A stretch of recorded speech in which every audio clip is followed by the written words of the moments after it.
wala sa mga business man. Kaya pag dito wala na sa mga negosyante. Ang advokasya sa mga negosyante so padakon pa nila business. No? Kaya siya kasugod siya so ligid.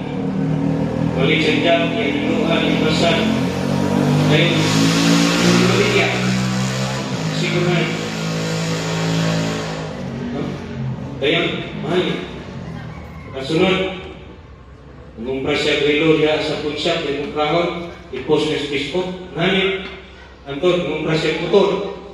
Antod garon, ngumpra na siya mga sakyanan.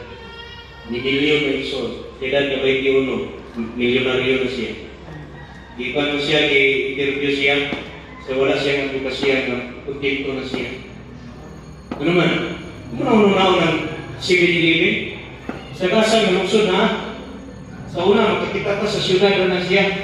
Nakita ko civil living, first time ako nakita civil living sa Manila, Luzon. Ito rin ko kita na. Year 1990. Kahit ko sa Manila sa una, pang-apply ko. Nag-shipboard ko ato. Shipboard ko ato. Kaya graduate ko, 1993 man. Hindi ko makita sa Bililipin. Sa sunod, nakakita na rin ko sa Cagayan, Iligan. Ang karoon ito, nanay sa mga kalungsuran. No? Ini magsaysay, mga panahon, tutangan nila sa Bililipin.